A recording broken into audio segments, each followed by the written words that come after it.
जैसे इस धरती पर हर जीव जंतु पेड़ पौधों का अंत निश्चित है, वैसे ही ब्रह्मांड में हर स्टार और हर प्लेनेट का अंत निश्चित है। हमारा सन भी बाकी स्टार की तरह एक स्टार है, इसका भी अंत निश्चित है। तो आइए इस वीडियो में हम लोग ये समझते हैं कि सन का अंत कैसे होगा। हम लोग यूजली देखते हैं, बचपन में हमेशा कहानी सुने हैं कि टूटा हुआ तारा गिर रहा है। एक्चुअली वो टूटा हुआ तारा नहीं रहता, वो मीटियोर रहता है, उल्का पिंड होता है जो पृथ्वी के वातावरण में घर्षण के कारण जलता हुआ दिखाई देता है, उसे हम लोग टूटा हुआ तारा कहते हैं। ऐसे तारे की मौत नहीं होती है। तारा की मौत कैसे होती है हम लोग इस वीडियो में समझते हैं। ये तारे की मौत से पहले तो वो तारे का ओरिजिन कैसे होता है, एक स्टार कैसे जन्म लेता है, सन का ओरिजिन कैसे है, इस बारे में हम लोग जानते हैं।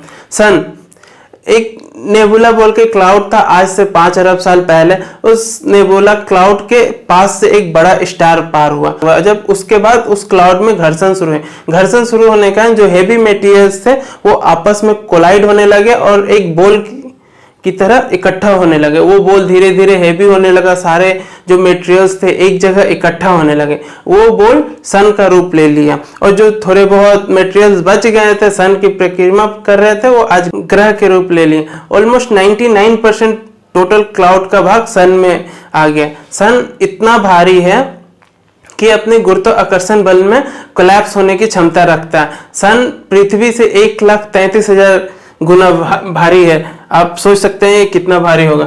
उसके बाद सन अपने में ही एनर्जी उत्पन्न करता है। एनर्जी कैसे उत्पन्न करता है? सारे जो हेवी मटेरियल्स होते हैं वो सन के कोर में जाके इकट्ठा होते हैं।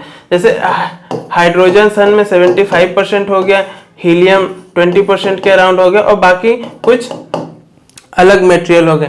ये हाइड्रोजन जब सन के कोर में जाते हैं तो इनमें न्यूक्लियर फ्यूजन होता है, जिसके कारण हीलियम क्रिएट होता है। इन्हीं रिएक्शन के कारण सन में एनर्जी उत्पन्न होती है, सन से लाइट आती है। जो लाइट और एनर्जी हमें मिलती है ये इसी प्रक्रिया के कारण होती है। सन अभी यूथफुल स्टेज में है, लगभग 4-5 अरब साल पार हो गए हैं। अभी जो करंट फेज है वो यूथफुल स्टेज है, इसमें सन में ये प्रक्रिया हो रही है। लेकिन ये आने वाले 5 अरब साल में चेंज हो जाने वाला है। 5 अरब साल बाद सन खत्म हो जाएगा। सन की ऊर्जा का मुख्य स्रोत हाइड्रोजन है। ये हाइड्रोजन अनलिमिटेड नहीं है, लिमिट मात्रा में है। आने वाले 4-5 अरब साल में खत्म हो जाएगा। जब खत्म होगा तो इसके कोर में मात्र हीलियम बचेगा और बाहरी में हल्के हल्के परत में आपको हाइड्रोजन मिलेंगे। ये हाइड्रोजन अपने में ही एक्सपेंड करेगा। जब ये एक्सपेंड करेगा तो इसका तापमान बढ़ेगा और ये रेडिश कलर का दिखाई देगा, जिसे हम लोग रेड जाइंट कहते हैं। जब सन का फ्यूल खत्म होने लगेगा और ये इसका आकार बड़ा होगा तो इसे हम लोग रेड जाइंट कहते हैं। ये रेड जाइंट इतना बड़ा हो जाएगा कि वीनस, मरकरी जैसे प्लांट को अपने अंदर समा लेगा। इवन कि अर्थ को भी अपने अंदर समाने की क्षमता रखता है। अगर अर्थ को नहीं समा पाए तो अर्थ के इतने करीब आ जाएगा कि अर्थ के सारे एटमॉस्फेयर को खत्म कर देगा और जो अर्थ पे जल जीवन है सब नष्ट कर देगा। जो जल है वो वाष्प बन जाएंगे और वाष्प बनने के बाद उसके हाइड्रोजन और जो वाटर के मॉलिक्यूल होते हैं, हाइड्रोजन और ऑक्सीजन, वो दोनों अलग होकर ब्रह्मांड में बिखर जाएंगे, जिससे कुछ भी सरवाइव नहीं कर पाएगा।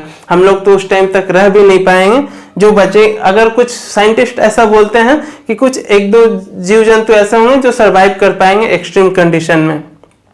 तो अर्थ का यही फेज होगा। सन के रेड जाइंट बनने के साथ साथ अर्थ भी ऑलमोस्ट खत्म होने लगेगा। इसके बाद रेड जाइंट बनने के बाद प्लैनेटरी नेबुला बनता है। नेबुला में जब हाइड्रोजन खत्म हो जाता है, पूरे ब्रह्मांड में फैल जाता है, तो हीलियम के साथ साथ कुछ डस्ट और गैस के पार्टिकल्स बचते हैं। ये डस्ट के गैस और पार्टिकल्स पूरे ब्रह्मांड में फैलने लगते हैं और मात्र एक छोटा सा व्हाइट ड्वार्फ बच जाता है। ये व्हाइट ड्वार्फ सन के साइज का मात्र 10% होता है और इसकी एनर्जी का मात्र सन की एनर्जी का मात्र 50% होता है।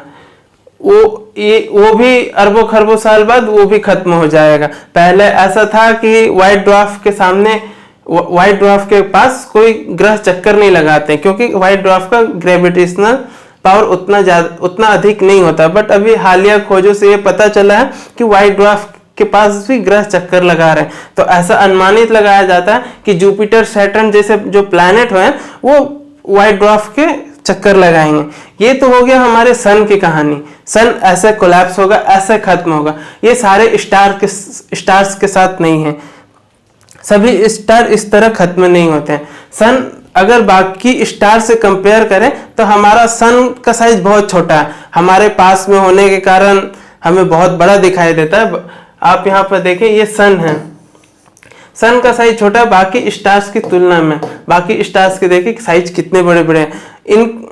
ये सब का अंत कुछ और तरीके से होता है। इन सब का अंत, ये मैसिव स्टार पहले रेड सुपर जायंट बनते हैं, फिर सुपरनोवा बनते हैं, और उसके बाद ब्लैक होल या न्यूट्रिनो स्टार। ब्लैक होल क्या है इसके लिए हम अलग से वीडियो बना देंगे। तो ये सब बड़े स्टार इस तरह से अंत होते हैं। हमारा जो सन है, सन इस तरह आने वाले 5 अरब साल बाद इस तरह व्हाइट ड्वार्फ में बन जाएगा, और इस तरह करके हमारे सोलर मंडल का भी अंत हो जाएगा। जब सन ही नहीं बचा तो सन के साथ साथ ये आपका अर्थ भी ऐसे हो जाएगा, अर्थ भी किसी काम का नहीं रहेगा, और बाकी जो ग्रह रहेंगे वो भी इधर उधर भटक जाएंगे। ये सब देखने के लिए हम तो जिंदा रहेंगे नहीं, ना ही कोई जीव जंतु रहे। हो सकता है अभी बहुत सारी कॉलोनाइजेशन की बात चल रही है अलग अलग ग्रहों पे, तो इन फ्यूचर हमारे जो मनुष्य से ही कोई नया प्राणी इवॉल्व होगा तो वो सब ये सब चीज कहीं दूसरे सोलर सिस्टम से, कहीं दूसरे ग्रह से ये सब देख पाएगा। ऐसे करके हमारा सन खत्म हो जाएगा।